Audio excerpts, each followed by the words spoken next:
Diciembre de 1999. León no era más que hueso y frío. La humedad se pegaba al uniforme del comisario Héctor Ríos como una capa de escarcha. Ríos, un hombre que vivía y respiraba por la lógica de los hechos, se encontraba ante un escenario que desafiaba la geometría. La escena era la vieja carbonería abandonada, cerca de la N601. Olía a carbón rancio, a orín de rata y, bajo todo eso, había un hedor metálico y dulzón que a Ríos le revolvió el estómago. No era la sangre lo que lo molestaba. Ríos había visto suficiente en sus 25 años de servicio, sino la ausencia de una narrativa coherente. En el centro del almacén, sobre un lecho de hollín, estaba el teniente Delgado, su mejor hombre, yaciendo de espaldas. Sus ojos estaban abiertos, dilatados y secos, mirando a un techo que no existía. La peculiaridad macabra era que no había herida superficial, no había forcejeo, ni disparo, ni puñalada. Delgado estaba intacto, salvo por una cosa: su camisa empapada y el pecho hundido. El forense, doctora Vega, una mujer práctica y sin romanticismos, se levantó limpiándose la nariz. Héctor, no tiene sentido. El corazón parece haber colapsado, como si hubiera sido extraído. Pero está ahí, completo. Es como si el órgano simplemente se hubiera agotado en un instante de terror puro. Ríos se arrodilló, ignorando el aviso de Vega de no contaminar la escena. Observó los dedos de Delgado. No buscaba huellas dactilares, buscaba la desesperación. Y la encontró. Delgado sujetaba una pequeña medalla de plata, oxidada, que Ríos reconoció. Era la medalla de San Froilán, el patrón de la ciudad, que su propia abuela le había regalado cuando era niño. ¿Qué hacía Delgado aquí?, preguntó Ríos, su voz controlada, un dique conteniendo la creciente marea de irracionalidad. Estaba siguiendo la pista de la desaparición de la niña, Marta, explicó Vega, refiriéndose al caso que había consumido a la comisaría durante las últimas 48 horas. Marta, de 10 años, había desaparecido de su cama en un barrio céntrico, sin dejar rastro, sin abrir puertas, sin testigos. Ríos se puso de pie, su mandíbula marcada por la tensión. Marta no era la primera. En los últimos 3 meses, otros 2 niños se habían esfumado de la misma manera, justo antes de que llegaran las primeras heladas fuertes. La policía había catalogado los casos como fugas o secuestros sin demanda de rescate, una clasificación que el orgullo de Ríos rechazaba. Su falla fatal no le permitía admitir que había un misterio que superaba su capacidad de deducción. Esto es un asesinato, Vega. Un asesino inteligente que no quiere dejar evidencia física obvia. Algún tipo de parálisis inducida, un veneno que imita el infarto, no folclore de viejas. Héctor. Delgado murió de pánico. Pánico absoluto. Vega le puso la mano en el hombro. Y mira esto. Vega señaló un punto en el muro de ladrillos, donde el hollín había sido raspado. No era un grafiti, sino un símbolo arcaico. Un círculo dividido por 3 líneas torcidas que se parecían a garras. Ríos sintió una punzada de reconocimiento que rápidamente reprimió. Es un símbolo antiguo, comisario. Lo he visto en libros de mitología leonesa. Se asocia a el acechador de la niebla, murmuró Vega con la voz casi rota. Ríos, con un bufido, rechazó la superstición. Tonterías. Un asesino que lee libros de historia local. Vamos a centrarnos en lo que importa, la niña. Delgado murió buscándola. Vega revisó la hora en su reloj. La autopsia es la prioridad. Pero, comisario, hay algo más. Según los patrones lunares y las leyendas, si Marta no aparece antes de la 3ª campanada de la Nochevieja, antes de que el siglo cambie, se la lleva para siempre. Eso nos da exactamente 48 horas. La medianoche del 31 de diciembre. El plazo se fijó. un reloj invisible de 48 horas que lo vinculaba no solo a la ley y el orden, sino a una superstición que Ríos se negaba a aceptar. La vida de Marta y el honor de su comisaría dependían de que él resolviera un crimen que, según sus ojos, no podía existir. ¿Quién, en pleno 1999, creería en esas historias de niebla? Pensó Ríos, sintiendo el frío de la carbonería calarle hasta los huesos. El aire olía a moho y a desesperanza. La luz de la sala de interrogatorios de la comisaría de San Marcos era cruel, exponiendo cada arruga de la cara de doña Elena y el brillo aceitoso del café sobre el escritorio. Ríos, tras apenas 4 horas del descubrimiento del cuerpo de Delgado, había desechado la autopsia preliminar de Vega y se había centrado en el eslabón débil, el folclore y la histeria. Su falla fatal se manifestaba en cada gesto. Los dedos de Ríos tecleaban nerviosamente el bolígrafo, no por ansiedad, sino por impaciencia ante la lentitud de la mujer. Para Ríos, esta anciana, abuela de la niña desaparecida, era un pozo de mitos, un obstáculo más que una fuente. Doña Elena, la voz de Ríos era cortante, profesional, desprovista de la empatía que la situación exigía. Volvamos a la noche de la desaparición de Marta. Usted afirma que todo estaba cerrado, sin signos de entrada forzada. ¿Las ventanas? Doña Elena, envuelta en un chal de lana gris, no miró a Ríos, sino a un punto imaginario sobre su hombro, como si la negrura de la carbonería la hubiera seguido hasta allí. Sus ojos, profundos y cansados, reflejaban una desesperación que iba más allá del dolor familiar. La ventana de Marta siempre está cerrada en invierno, pero esa noche el frío era diferente. Era un frío que no venía de fuera, comisario. Venía del aire. Un frío que dolía en los pulmones. El invierno leonés es frío, doña Elena. Es diciembre de 1999. La anciana negó con la cabeza, una lágrima silenciosa descendiendo por una grieta profunda de su mejilla. No me entiende. La niebla se la llevó. Vino por ella. Ha pasado otras veces, comisario.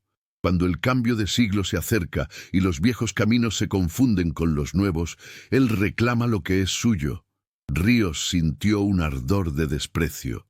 Leyendas. Mientras Delgado yacía en una nevera, esperando que un toxicólogo de Madrid confirmara su teoría de un neurotóxico, Ríos se veía forzado a escuchar tonterías. Hablemos de hechos. ¿Tiene enemigos su familia? ¿Deudas? ¿Quién querría hacerles daño? Olvídese del acechador. Ríos se inclinó sobre la mesa buscando imponer su lógica. Estamos en el final del milenio. El miedo ya no viste ropas de fantasma, viste ropa de gente. Doña Elena de repente se irguió.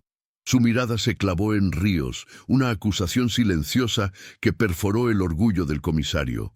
Usted es un hombre que solo cree en el hierro y el papel, comisario. Por eso no puede ver la verdad. Cuando volví a la habitación a la mañana siguiente, había una cosa en la cuna vacía de Marta. Ríos se enderezó. Dígame qué era. Un sabor, a herrumbre y a pino seco, y una mancha húmeda, no de agua, sino de algo viscoso. Lo limpié de inmediato. Pensé que era solo suciedad de la calle, pero a la luz brillaba de un modo feo. Era como arena oscura, como si la niebla, antes de irse, hubiera dejado un recuerdo para que supiéramos que no fue un sueño. Ríos, a pesar de su escepticismo, anotó arena oscura y viscosa. Su mente ya estaba fabricando la hipótesis. Tierra de alguna zona de construcción cercana. Un asesino que usaba una coartada de superstición para desviar la investigación. ¿Cuánta ceguera hace falta para ignorar un miedo que ha sobrevivido 1000 años? El narrador se preguntaba, mientras el comisario Ríos ordenaba a un agente buscar la medalla de San Froilán en las bases de datos de objetos robados, convencido de que el objeto era una pista tangible, una huella del asesino, no una súplica del difunto. Al salir de la comisaría, el aire había cambiado. El cielo sobre León se había encapotado con una neblina baja y gris que no era niebla normal.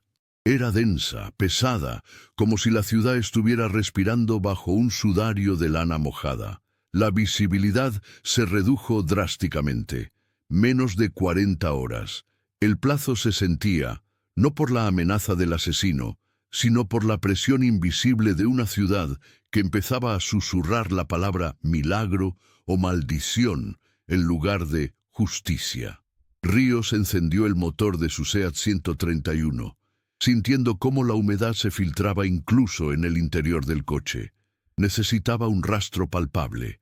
Si el asesino era inteligente, habría dejado algo que solo un hombre de su calibre, libre de las cadenas de la leyenda, podría encontrar: la arena oscura. Tenía que ser un compuesto químico, algo que probara que no era la niebla, sino un hombre, el que había robado a Marta y asesinado a Delgado. La idea de que pudiera ser otra cosa era un escarnio a todo lo que creía. Matters 3. Primer obstáculo práctico. Ríos condujo el SEAT 131, con las luces antiniebla apenas mordiendo la espesa bruma que ahora cubría León como un sudario sucio. No era la típica niebla de diciembre. Esta se sentía viva, fría hasta el tuétano, y transportaba el olor a tierra húmeda y pino muerto que doña Elena había mencionado. Su destino era la Universidad de León, el laboratorio de química forense que solía usar para análisis que requerían precisión, lejos de la burocracia policial. Había recuperado una muestra minúscula de la arena oscura del chal de la abuela, suficiente para un análisis. Si su teoría era correcta, la arena era un vehículo para algún agente químico, un derivado del curare quizás, o un compuesto orgánico experimental que actuaba sobre el sistema nervioso central, induciendo el terror y el colapso. Al entrar en el campus, Ríos sintió el silencio opresivo. Eran las 3 de la mañana. El doctor Galán, un químico envejecido y escéptico como él, lo esperaba, envuelto en una bata blanca manchada de reactivos. «Héctor, ¿qué es tan urgente que me haces levantar a estas horas?» Galán entrecerró los ojos al ver la bolsa de evidencia. Un compuesto, algo que no hemos visto. Lo usaron para asesinar a Delgado y para llevarse a la niña. Ríos se quitó el abrigo pesado. El calor seco del laboratorio era un alivio temporal. Necesito una identificación completa. Rápido. Tengo menos de 38 horas. Galán gruñó, tomó la muestra y la preparó para el cromatógrafo de gases y espectrometría de masas, GCMS. Ríos se sentó observando cómo los números y gráficos empezaban a bailar en las pantallas, la única evidencia de razón en ese universo de superstición. Pasaron 3 horas que parecieron décadas. Ríos se bebió 2 tazas de café amargo. El ambiente olía a ozono y a alcohol isopropílico. Galán se quitó las gafas, frotándose el puente de la nariz. «Mira esto, Héctor». Galán señaló la pantalla del espectrómetro. Ríos se acercó. Esperaba ver picos de alcaloides complejos o trazas de metales pesados. En su lugar, el gráfico era confuso, aberrante. Los componentes orgánicos son simples: barro, hierro oxidado, de ahí el olor a herrumbre, sílice, la composición básica de un suelo forestal común. Pero mira los picos no identificados. Galán amplió una pequeña sección del gráfico. He corrido esto con todas las bases de datos de toxinas y precursores que tenemos. No hay nada. No es orgánico, no es inorgánico. Químicamente no tiene reactividad. Es inerte, como polvo mineral. Ríos sintió un frío que no venía del exterior. Imposible. Debe haber un rastro. Revísalo de nuevo. ¿Y lo viscoso que mencionó la abuela? Es humedad. Glicerina, quizás. O simplemente agua muy densa que se secó. No hay veneno, Héctor. Lo único que puedo decirte es que esta arena no se encuentra en la ciudad. Los minerales sugieren una zona rica en esquistos y granito. Terreno montañoso. Pero es solo tierra. No mató a Delgado. El comisario se apoyó en la mesa, su orgullo intelectual herido. Su teoría, su base de lógica, se estaba desmoronando. La arena, la pista tangible en la que había invertido tiempo crucial, era simplemente barro. Su primer obstáculo práctico no era un obstáculo físico, sino una muralla de irracionalidad. La ciencia no podía explicarlo. Pero, si es solo tierra, ¿cómo llegó a la cuna? ¿Por qué Delgado murió de pánico absoluto? Esa es la pregunta que debes hacerle al psicólogo, no al químico, Héctor. Parece que estás persiguiendo una sombra. Galán le palmeó la espalda compadecido. Ríos salió del laboratorio sintiendo el fracaso. La niebla se había vuelto aún más espesa, y ahora el silencio de la madrugada estaba roto por las sirenas lejanas de un coche de policía. Se dirigió a la comisaría. Al llegar, la comisaría de San Marcos era un hervidero. La oficial de turno, con la cara pálida, se acercó a Ríos. «Comisario, otro caso. Barrio de La Palomera. Otra niña, 6 años. Desaparecida hace 1 hora. Y han encontrado algo en la casa». Ríos sintió la presión del tiempo como un peso físico en el pecho. «Le 35 horas y contando». «¿Qué encontraron?», preguntó Ríos. «La misma arena oscura y... esto». La oficial le mostró una fotografía Polaroid. La foto era borrosa por el pánico, pero clara en su esencia. Sobre la almohada, justo donde la cabeza de la niña había descansado, había un pequeño montón de arena y sobre ella la medalla de San Froilán, idéntica a la que Delgado había sostenido hasta la muerte. El mismo símbolo de las garras estaba raspado en la madera de la cabecera. Ríos tuvo que agarrarse al marco de la puerta. ¿Quién puede entender un crimen que desafía la física y se burla de la fe?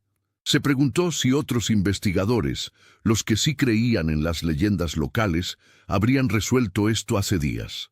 Era la primera vez en años que dudaba de su racionalidad. La negación estaba fallando.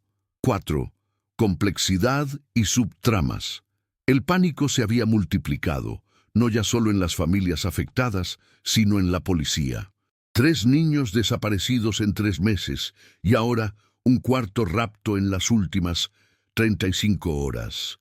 Desde que Ríos asumió el caso de Delgado, la medalla de San Froilán y el símbolo de la garra se habían convertido en la macabra firma del acechador, el nombre que la prensa local, desafiando las órdenes de Ríos, había adoptado. Ríos, ignorando el informe del químico, había mandado a su segundo al mando, el sargento Ibáñez, a investigar las medallas de San Froilán. «No busques la medalla, Ibáñez. Busca la fuente. ¿Quién las hace? ¿Quién las vende al por mayor?», ordenó Ríos, su voz áspera por la falta de sueño y la frustración. Estaba convencido de que un grupo organizado, una secta, estaba utilizando símbolos folclóricos para encubrir una red de tráfico infantil. Era la única conclusión lógica que su mente podía aceptar. Mientras Ibáñez rastreaba proveedores religiosos, Ríos se dirigió a la morgue. Necesitaba enfrentar el cuerpo de Delgado una vez más, buscar lo que la razón había omitido. La doctora Vega lo esperaba con los brazos cruzados. La morgue olía a formol y a metal frío. «La autopsia final aún no está, comisario, pero mi conclusión preliminar es la misma. Vagotonic arrest.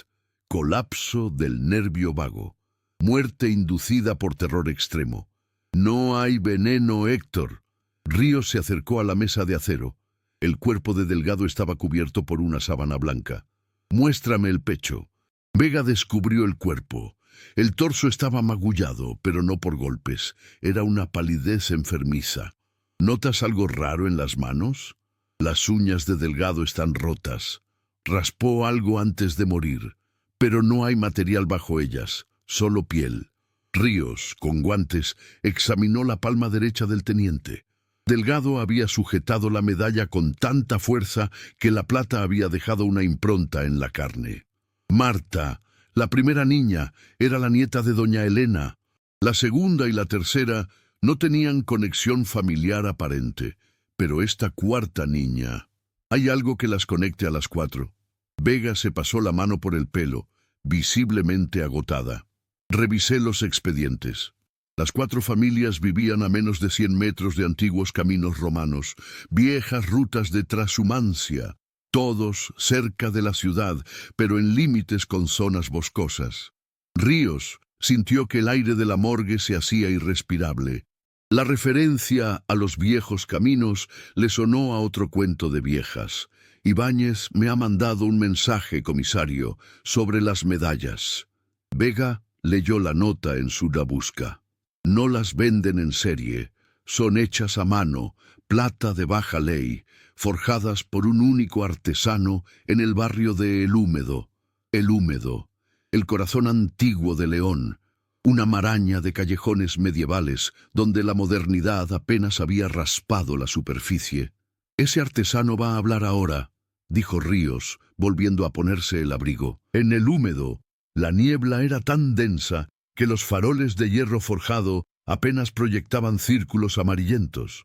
El taller de platería era estrecho y olía a incienso y óxido. El artesano, un anciano llamado Ramiro con manos de minero, estaba trabajando sobre el yunque, ajeno al pánico que consumía la ciudad. Ríos le mostró la fotografía de la medalla.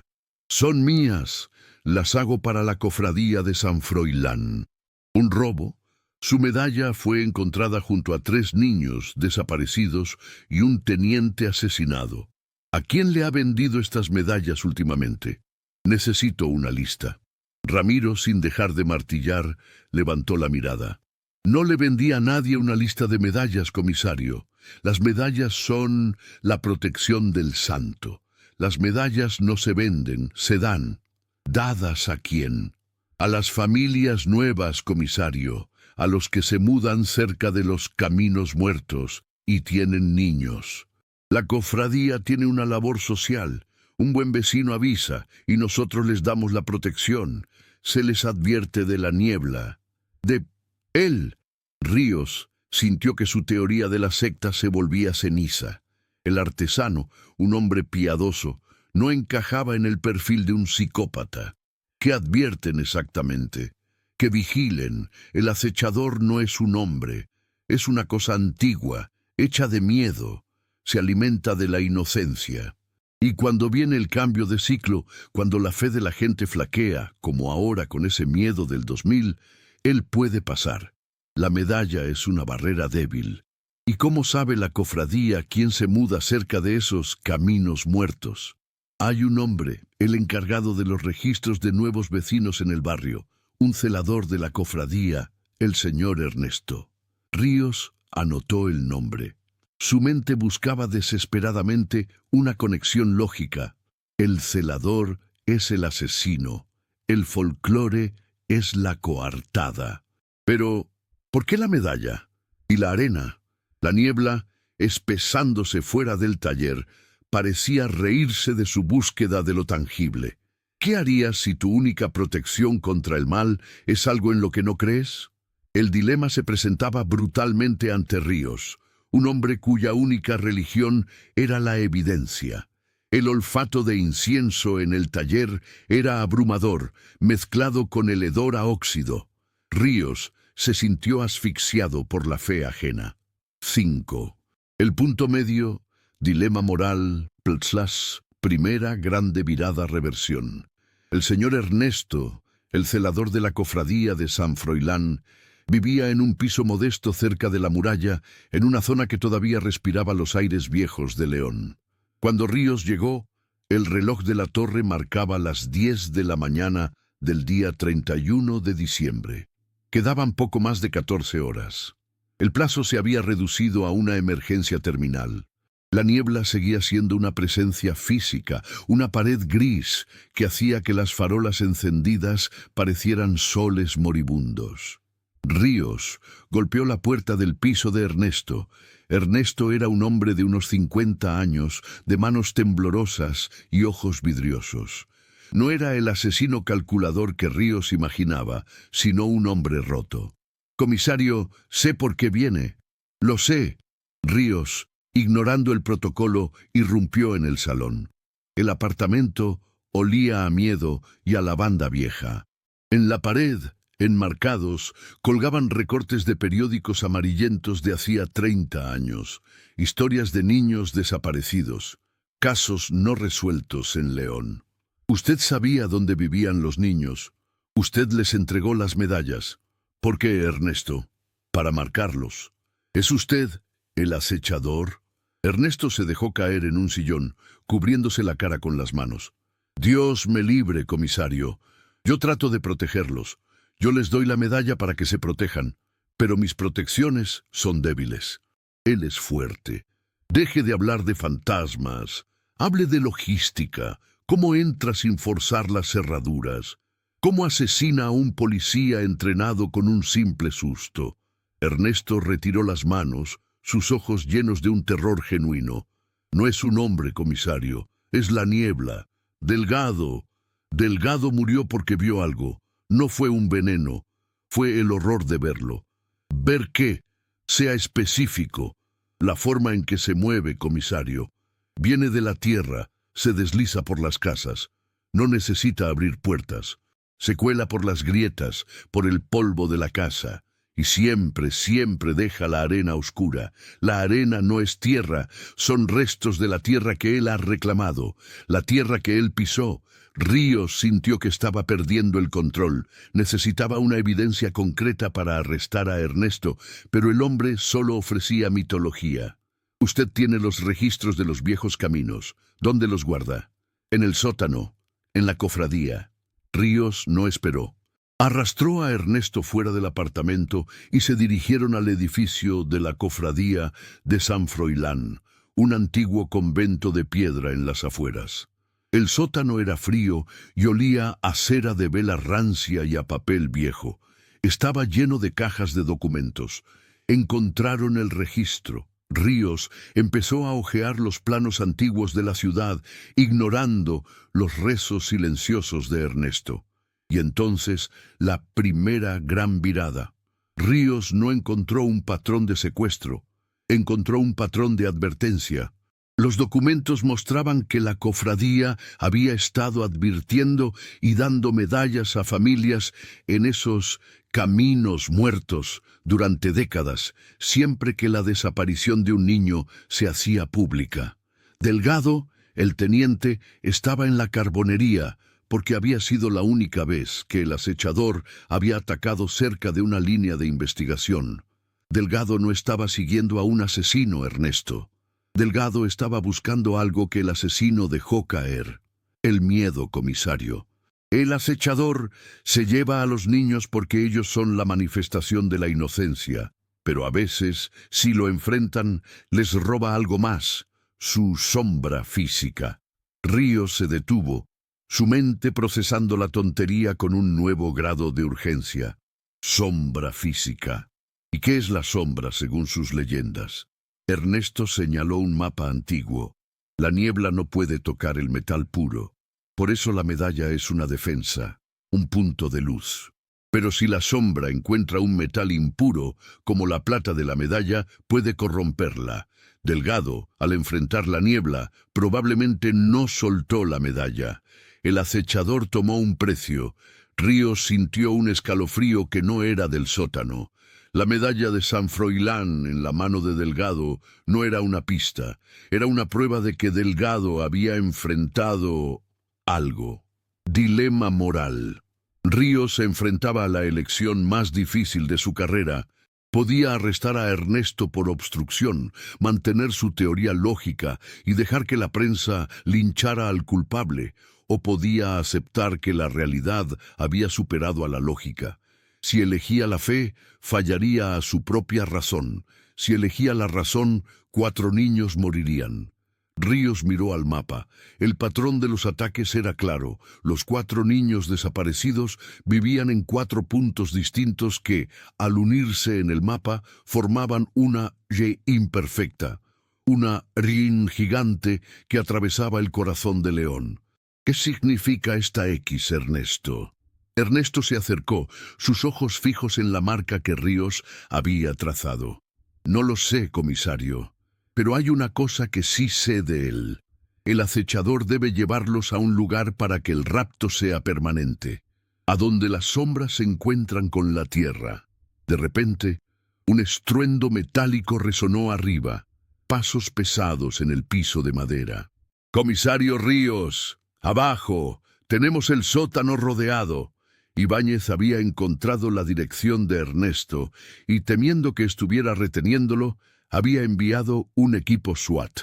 La policía, en su celo por encontrar una solución rápida antes de la Nochevieja, estaba a punto de destruir la única oportunidad de Ríos de entender lo incomprensible. «Ernesto, por el amor de Dios». Ríos se acercó a un barril de cera, buscando un escondite. ¿Qué harías si la única forma de salvar a los niños es traicionar a tus propios hombres y creer en un fantasma?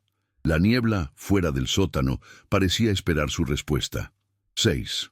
Consecuencias de la virada. Ríos tomó una decisión impulsiva, un acto de fe ciega en el terror reflejado en los ojos de Ernesto, en lugar de la lógica de sus propios hombres. «Sargento Ibáñez, soy Ríos. Estamos bien. Retiren a los hombres», gritó, su voz amplificada por la humedad del sótano. «Comisario, hay órdenes de detener a Ernesto por complicidad», respondió Ibáñez desde arriba, su voz tensa y desconfiada. «Soy el comisario. Esto es una investigación encubierta. Si entran, comprometen el operativo». Ríos mintió con convicción, sintiendo un sudor frío recorrer su espalda. Había elegido el camino de la herejía. Escuchó el murmullo de frustración de Ibáñez y finalmente los pasos se alejaron. El silencio regresó al sótano, pesado y acusatorio. Ernesto lo miró, incrédulo. «Ha salvado mi vida, comisario. He comprometido mi carrera. Ahora vamos a salvar a esos niños». 12 horas. Y cayendo, Ríos se inclinó de nuevo sobre el mapa de la Prélimus imperfecta. La intersección de las 4 líneas no caía en ningún punto conocido de la ciudad. Estaba justo en las afueras, en una zona de tierra baldía, olvidada por el crecimiento urbano, un lugar que en el mapa antiguo de la cofradía estaba marcado simplemente como el Corral de los Olvidados. ¿Qué hay en el Corral de los Olvidados, Ernesto? Es un antiguo cementerio de peregrinos, comisario, de la Alta Edad Media. Se usó hasta el siglo XV. Tierra Santa, pero olvidada. Es el punto donde el Camino de Santiago y la antigua Trashumancia se cruzan. Un lugar de tránsito entre mundos. Ríos, por primera vez, no descartó la mitología.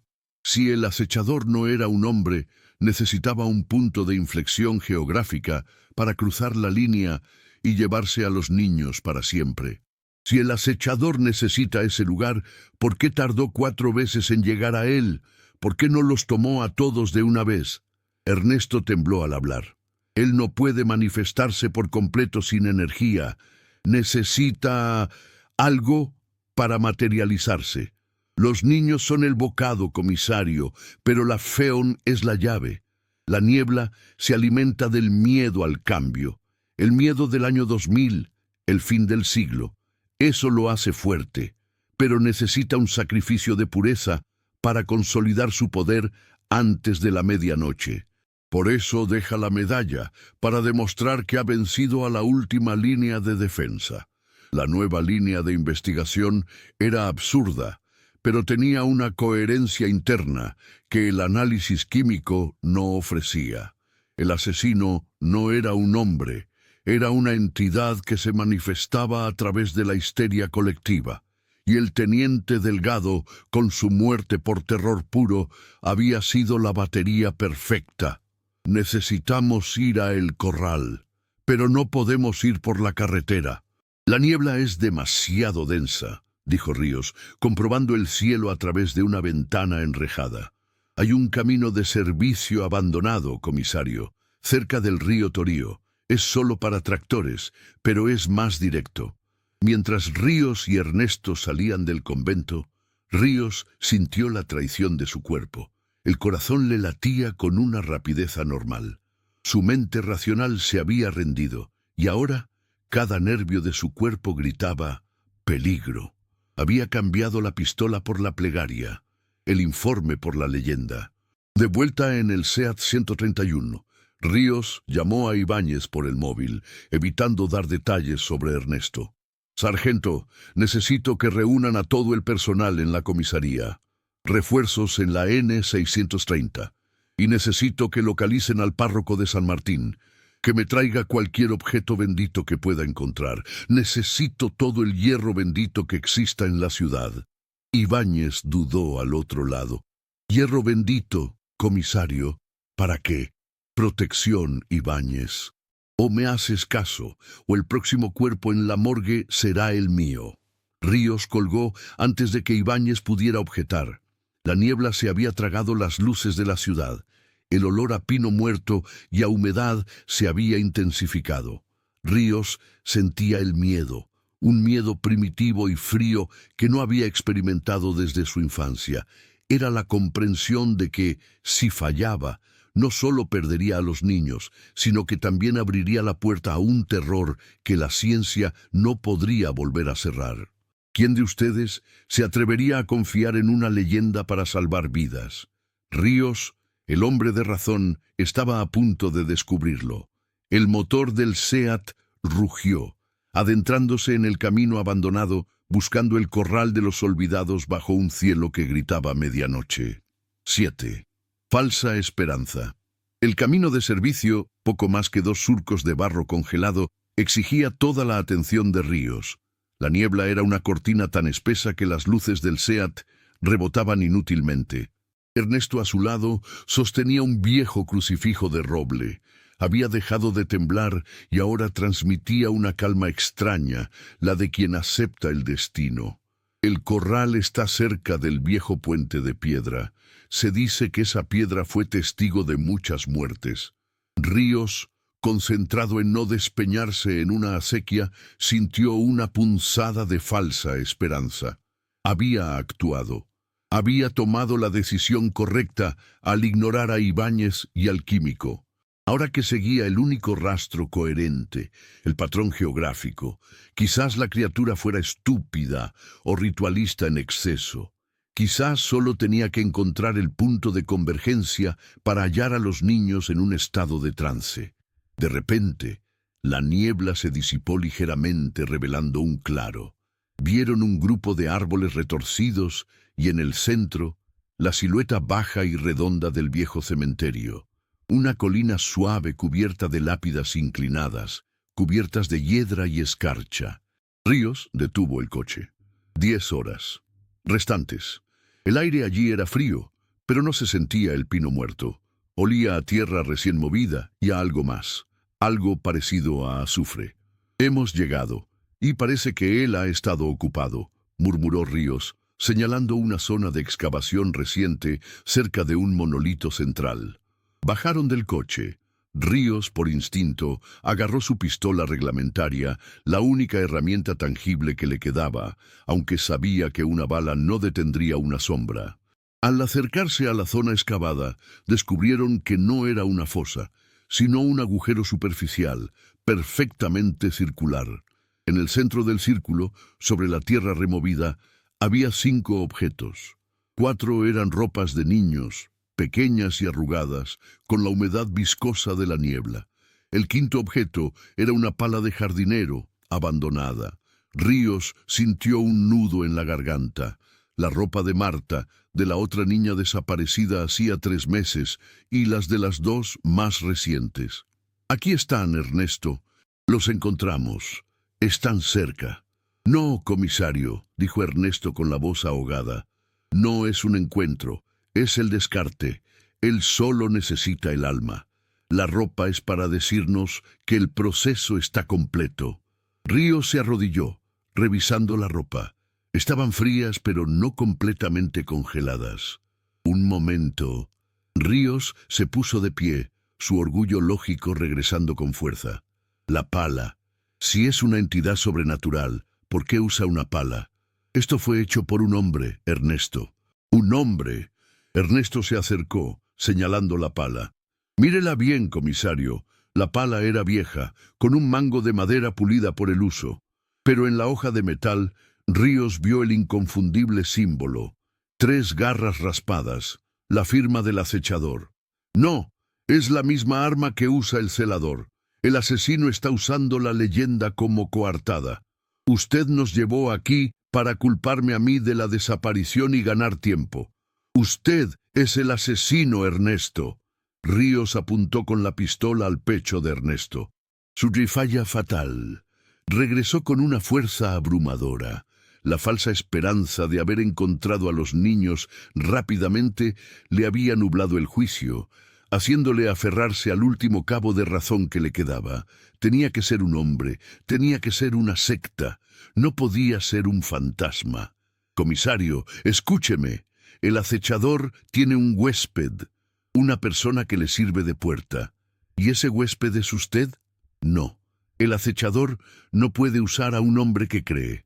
Él usa a aquellos cuya fe es débil, a aquellos que han perdido algo. Yo solo soy el que advierte.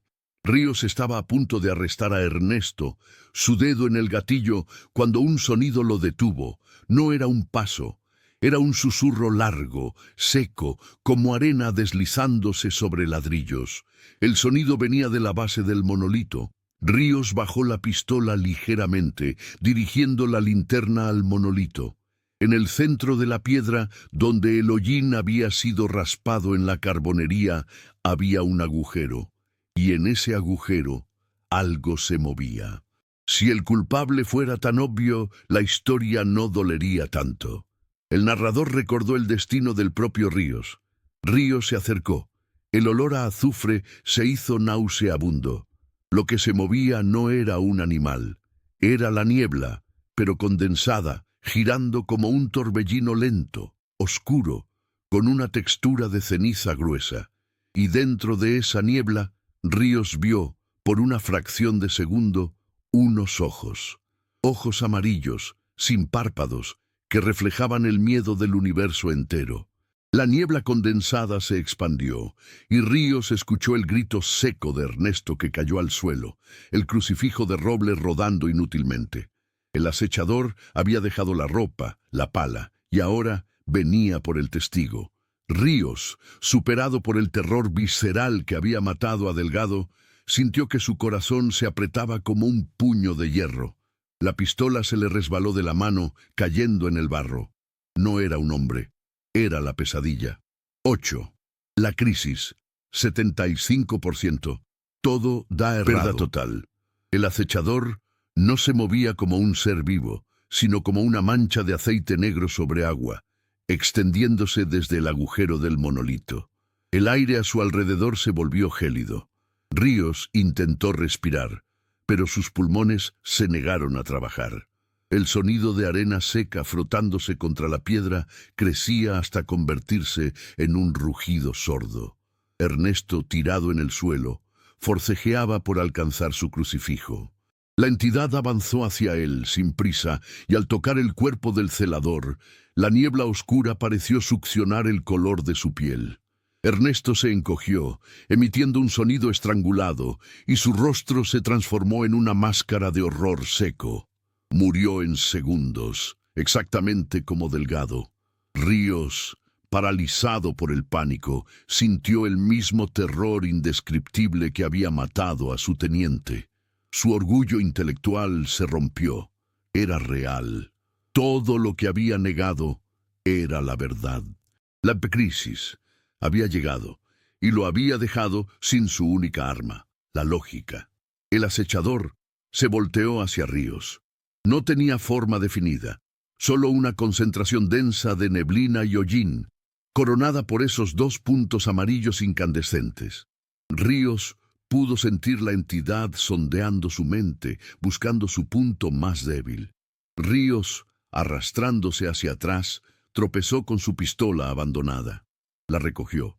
Apuntar a una sombra era inútil, pero el peso del metal le ofreció un anclaje a la realidad. La criatura se movió rápidamente, no corriendo, sino deslizándose sobre la tierra. Ríos disparó su cargador entero. ¡Clac! ¡Clac! ¡Clac! Las balas se perdieron en la niebla sin causar ningún efecto, salvo levantar una nube de polvo oscuro que olía a incienso quemado y humedad.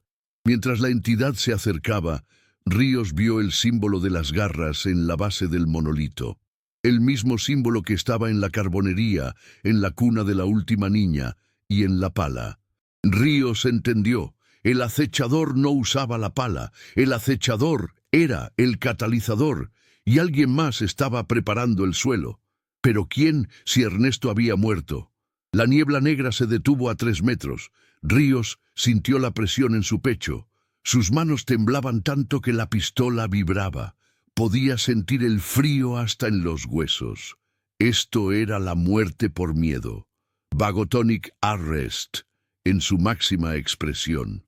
«No te llevarás más», jadeó Ríos, intentando recuperar el control. La criatura no habló, pero en su mente Ríos escuchó un susurro seco y multicapa, como miles de hojas muertas arrastradas por el viento. «Tu fe es tu debilidad. Tu razón no me ve. No puedes vencerme». Ríos cerró los ojos, intentando anular el pánico, cuando un destello de memoria se hizo presente. Delgado, su mejor hombre, agarrando la medalla de San Froilán. No era una pista, era una defensa.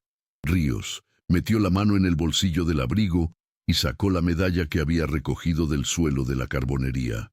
La medalla que había despreciado por ser folclore de viejas. Estaba fría y oxidada, con un acto de desesperación que superó su falla fatal. Ríos apretó la medalla contra su pecho y gritó.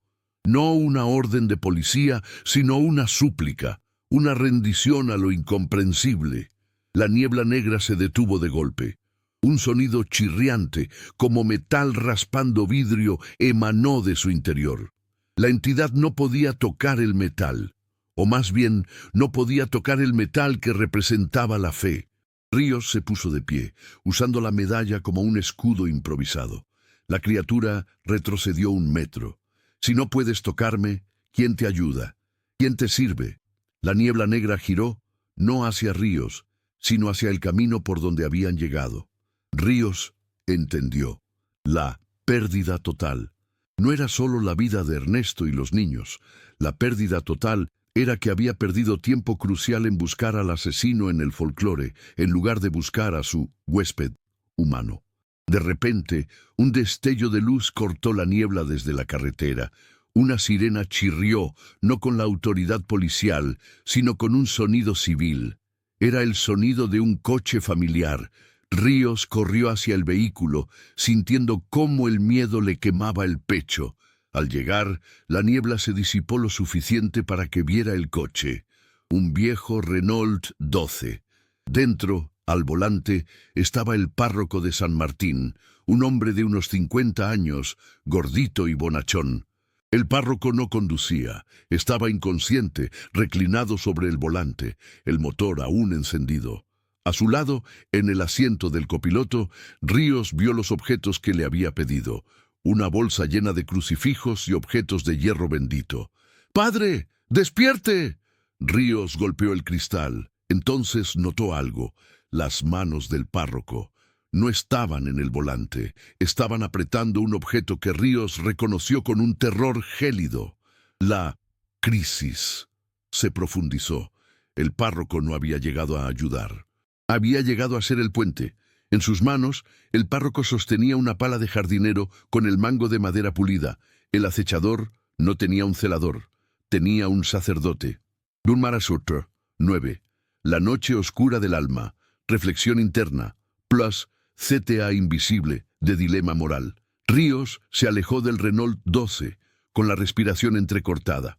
El párroco, el hombre de fe, era el eslabón humano, el que había preparado el terreno en el corral de los olvidados, el que había contactado con la cofradía, identificando a los nuevos vecinos cerca de los caminos muertos, para entregarles la supuesta protección que el acechador luego utilizaría para manifestarse. Ríos se dejó caer de rodillas sobre el suelo helado, la medalla de San Froilán quemándole la palma. Eran las primeras horas de la tarde del 31 de diciembre. Quedaban 8 horas. Había perdido a Delgado, a Ernesto y la última esperanza de un plan organizado. Ahora enfrentaba una posesión demoníaca, una criatura de la niebla, con la única defensa de una pieza de folclore en la que no creía hasta hacía 5 minutos. La niebla negra retrocedió hacia el monolito, como si esperara una señal del párroco. El acechador usaba el miedo del párroco, su posible desesperación o una crisis de fe personal como conducto. ¿Cómo podía un hombre de Dios ser la herramienta del mal? Ríos sintió el peso de sus 25 años de servicio, años dedicados a desentrañar la maldad humana. Había creído que la ley y el orden podían contener cualquier caos. Ahora, el caos era inmaterial. Su noche oscura del alma fue la constatación de su total impotencia, su orgullo, su falla fatal. Había sido su celda, impidiéndole ver las verdades que los simples de corazón aceptaban sin cuestionar. «Toda esa gente te advirtió, Héctor», murmuró, sintiendo el gusto a sangre en la boca por morderse la lengua. «Delgado, Vega, doña Elena, Ernesto, te advirtieron que esto no era una banda de secuestradores». Se levantó. La bolsa de objetos benditos estaba en el asiento del copiloto, al alcance. Si el acechador usaba el cuerpo del párroco, Ríos no podía simplemente dispararle. Pero el hierro bendito... Ernesto había dicho que la niebla no podía tocar el metal puro o consagrado. El párroco se agitó, abriendo los ojos. No eran los ojos amables de antes, eran amarillos, dilatados, con la misma luz enferma que Ríos había visto en la niebla. La voz que salió de la garganta del párroco era un coro de susurros, un sonido de ultratumba que resonó en el aire helado. «Demasiado tarde, comisario. Los he llevado al limbo. Ya no son de este siglo». La entidad, usando el cuerpo del párroco, empezó a salir del coche, cojeando ligeramente sobre el suelo fangoso. El párroco tenía en la mano la pala. «¿Dónde están los niños?», gritó Ríos, sujetando la medalla con tanta fuerza que su mano dolía. «En el punto de cruce, donde el siglo termina. El sacrificio es la llave». El párroco señaló el monolito central del cementerio. Ríos recordó los restos de ropa en el círculo excavado. El acechador había preparado el altar. Ríos se lanzó hacia el coche, abriendo la puerta y agarrando la bolsa de tela. El párroco, con una velocidad antinatural, levantó la pala. «Tienes que elegir, comisario, el poder de tus balas o la debilidad de tu fe». El susurro colectivo era ensordecedor. Ríos, sin pensarlo, tiró la pistola al barro. No servía de nada. Abrió la bolsa y agarró un objeto. Un pesado candelabro de hierro forjado, tiznado por el humo de miles de misas. «Si eres de la tierra, te quedas en la tierra». Ríos blandió el candelabro justo cuando la pala golpeó. El choque de metales fue brutal. La pala de la niebla se dobló, y el párroco emitió un grito que no era humano, un eco de dolor y frustración. El candelabro, un objeto de hierro, lo había repelido. La niebla negra se concentró alrededor del párroco, intentando solidificarse, pero el metal bendito funcionaba como un insecticida metafísico. Ríos tenía una oportunidad. ¿Podría un hombre, forzado a creer en lo que desprecia, usar esa fe a tiempo para vencer al miedo de un siglo? Ríos se puso de pie. Su objetivo claro: no matar al párroco, sino anular al acechador antes de la medianoche. El párroco, ahora poseído, era rápido y fuerte. Se desprendió de Ríos y corrió hacia el monolito. Estaba a punto de completar el ritual. Ríos, con el candelabro, corrió detrás, consciente de que le quedaban muy pocas horas y que el verdadero clímax no sería de balas, sino de hierro y fe. 10. El clímax, acción final en el límite del plazo. El párroco poseído llegó al monolito. Su cuerpo ahora emitía un zumbido bajo, eléctrico, y la niebla negra se arremolinó a su alrededor, tratando de proteger a su anfitrión. El acechador levantó la pala de jardinero torcida y la clavó con fuerza en el centro exacto del círculo de tierra excavada. Un crujido seco y profundo surgió de la tierra. Ríos sintió una vibración que le recorrió las piernas. «Ya es tarde, comisario. El portal está abierto», gritó el coro de susurros del párroco. El agujero bajo el monolito se expandió. La niebla negra se solidificó, adoptando una forma vaga, alta y esquelética, hecha de ceniza giratoria y esos ojos amarillos. La entidad estaba extrayendo la energía del miedo del cambio de milenio. De 6 horas. Para la medianoche, el cielo sobre León, visible desde el corral, parecía sangrar púrpura. Ríos, blandiendo el candelabro de hierro como una espada, cargó. Su mente, liberada de la prisión de la lógica, se movía con una claridad brutal. El acechador no se alimentaba de la muerte, se alimentaba de la fe quebrada, y la única forma de detenerlo era cortar su conexión con el mundo tangible. El huésped. Necesito cortar al huésped. Ríos se recordó a sí mismo. El párroco se interpuso entre Ríos y el monolito. Llevaba una fuerza inhumana. El párroco agarró el candelabro con sus manos, que ahora estaban manchadas de la arena oscura viscosa. El metal bendito le quemó la piel, pero la posesión lo hacía inmune al dolor. «¡No podrás salvarlos!», siseó el párroco, acercando su rostro al de Ríos. «La medalla es débil, comisario». «Tu creencia es más débil aún». Ríos sintió la inmensidad del terror del acechador, que intentaba inducir el vagotonic arrest. Su corazón empezó a latir con arritmia. Vio la cara pálida y muerta de Delgado en su mente. En lugar de ceder, Ríos usó su propia falla fatales a la inversa, el orgullo. No iba a morir de la misma manera que Delgado, un testigo inútil. «No soy un hombre de fe, soy un hombre de acción», gritó Ríos, y con un empujón desesperado liberó el candelabro. El acechador, momentáneamente distraído por la resistencia del hierro, soltó a Ríos. Ríos aprovechó el instante para buscar en la bolsa. Sacó un pesado cáliz de plata, también bendito, y lo arrojó con todas sus fuerzas. El cáliz golpeó al párroco en el pecho, justo donde la medalla de San Froilán no estaba. El párroco se tambaleó, y la niebla negra que lo cubría se disipó ligeramente, revelando el rostro del hombre, ahora sudando profusamente, luchando por el control. Ríos corrió hacia el monolito. La tierra se movía. Se podía oír bajo el suelo el llanto débil de los niños. El portal estaba casi abierto. El comisario se inclinó, usando el candelabro para cavar alrededor de la pala. Necesitaba desenterrarla, cortar la conexión. El párroco, recuperado, corrió hacia Ríos con una fuerza renovada, sus ojos inyectados en sangre y arena. Iba a golpearle por la espalda. Ríos no tuvo tiempo de reaccionar. Solo escuchó el grito del párroco y, de repente, un destello. Una sombra se interpuso entre Ríos y el párroco. Era el sargento Ibáñez. «Comisario, orden de detención, pero he traído refuerzos extraoficiales», gritó Ibáñez, y Ríos vio lo que el sargento sostenía. No una pistola, sino una pesada azada de jardín, cuyo metal Ibáñez había rociado con agua bendita traída por el vicario. Ibáñez, sin dudar, blandió el azada con la desesperación de un hombre que se enfrenta a una mentira encarnada, y golpeó la pala del párroco, el metal consagrado contra el metal corrupto.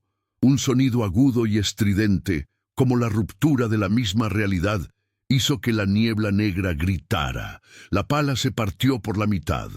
El acechador perdió su punto de anclaje. El cuerpo del párroco se desplomó como un títere al que le cortan las cuerdas. La niebla negra se concentró en el agujero, chillando. El acechador no había muerto, pero había sido forzado a retirarse. Ibáñez se acercó a Ríos jadeando. «Lo siento, comisario, tuvimos que creer en usted. ¿Dónde están los niños?» Ríos señaló el agujero. «Bajo tierra, rápido». 5 horas, para la medianoche. 11, la última revelación, segunda reversión, twist final. Ríos e Ibáñez, usando los fragmentos de la pala y el candelabro, cavaron frenéticamente en el suelo congelado alrededor del monolito. La tierra olía a azufre y humedad, pero la sensación gélida del acechador había disminuido. El párroco yacía inconsciente, respirando superficialmente. Finalmente, el candelabro golpeó algo blando. Ríos amplió el agujero con las manos desnudas. Encontró una cavidad estrecha, cubierta de raíces y tierra húmeda, que daba a una pequeña cueva natural. Dentro, acurrucados y temblando, estaban los 4 niños. Estaban pálidos, casi transparentes, pero vivos. El miedo los había paralizado, pero el fin del ritual, interrumpido por el hierro bendito, había salvado sus almas de ser succionadas por la niebla. Ibáñez se apresuró a sacarlos, envolviéndolos en sus abrigos. La niña más pequeña, la última desaparecida, se aferró a Ríos, incapaz de hablar, solo temblando. Ríos sintió un alivio vertiginoso. Habían ganado. Había roto su propia lógica y había salvado a los niños. Mientras Ibáñez y Ríos se preparaban para llamar a emergencias y coordinar la evacuación de los niños, Ríos se acercó al monolito para recuperar su pistola. Al agacharse, vio la pala partida. Una parte tenía el mango y la otra, la hoja. Y aquí vino la segunda reversión. Al examinar el extremo roto de la pala, Ríos notó que el metal de la hoja no estaba oxidado. Brillaba levemente y no era acero. Era una aleación de plata muy impura, de baja ley. El mismo metal de las medallas de San Froilán. Ríos se quedó petrificado, olvidando el frío. Si el acechador había usado la fe rota del párroco para el ritual, la pala no era simplemente un instrumento, era una batería.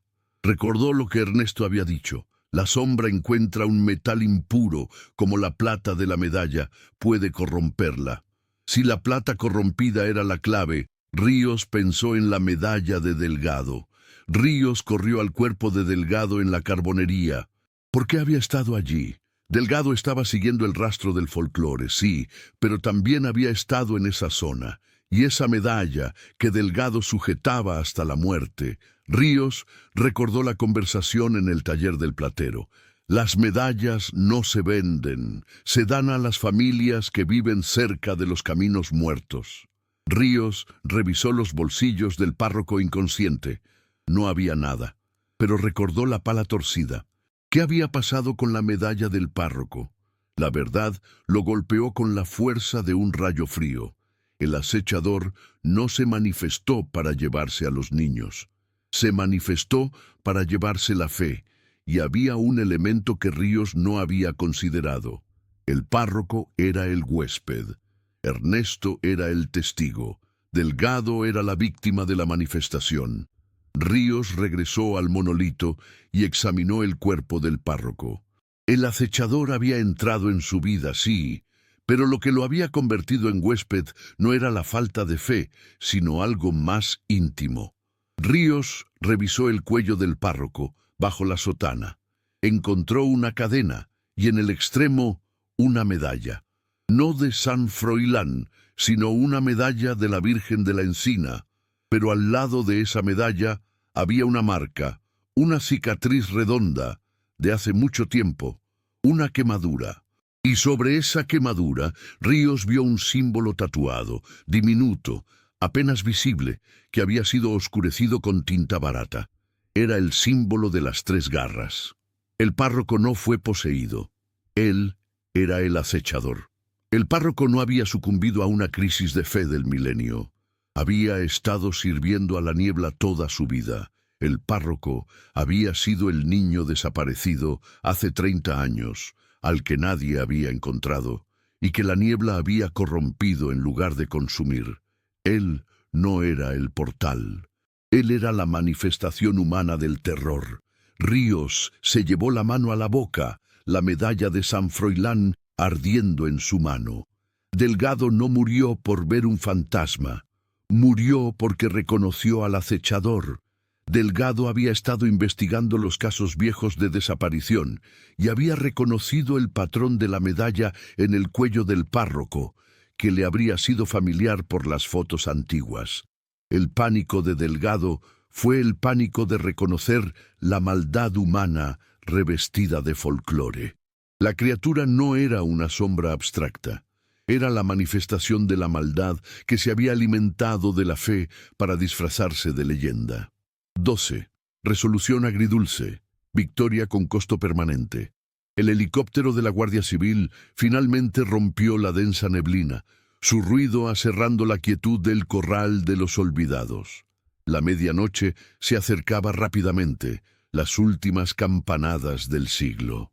Menos de 2 horas. Ríos se quedó de pie junto al monolito, observando cómo los paramédicos atendían a los 4 niños, que ya estaban conscientes, aunque en estado de shock. Ibáñez había asegurado al párroco que seguía en un estado catatónico, su cuerpo liberado de la niebla, pero su mente completamente destrozada por el trauma de la confrontación.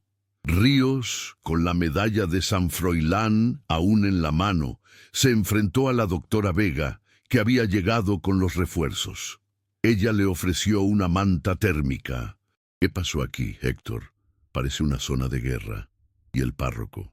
El párroco era el acechador, Vega, un hombre corrompido que usó la superstición y el miedo colectivo para actuar. No una sombra, sino una maldad bien organizada que se alimenta del terror, sí, pero usa la mano humana. Delgado lo reconoció por un caso antiguo, no por un fantasma. Murió de miedo al ver a la persona en la que había confiado. Vega, la mujer de la ciencia, asintió lentamente. La histeria de masas es una fuerza poderosa. El párroco probablemente sufrió un delirio psicótico crónico que lo llevó a creer que era una criatura del folclore. La niebla era solo el escenario perfecto. Ríos, sin embargo, no pudo aceptar la explicación racional de Vega. Había sentido el frío de la niebla negra, su toque inmaterial, el coro de susurros. Había visto el candelabro repeler algo que la ciencia no podía nombrar. Había ganado, pero no contra un psicópata, sino contra la noche eterna de León. No, Vega, fue y no fue un hombre. Usó al hombre, sí. Pero la niebla existe. El resultado del caso fue catalogado como una detención de alta complejidad psiquiátrica. El párroco fue internado en un centro de máxima seguridad, incapaz de comunicarse. Los niños fueron devueltos a sus familias antes de la medianoche, antes de que el siglo cambiara, justo a tiempo. Ríos, el comisario racional, había salvado el día. La ciudad celebraba, ignorando la verdad oscura.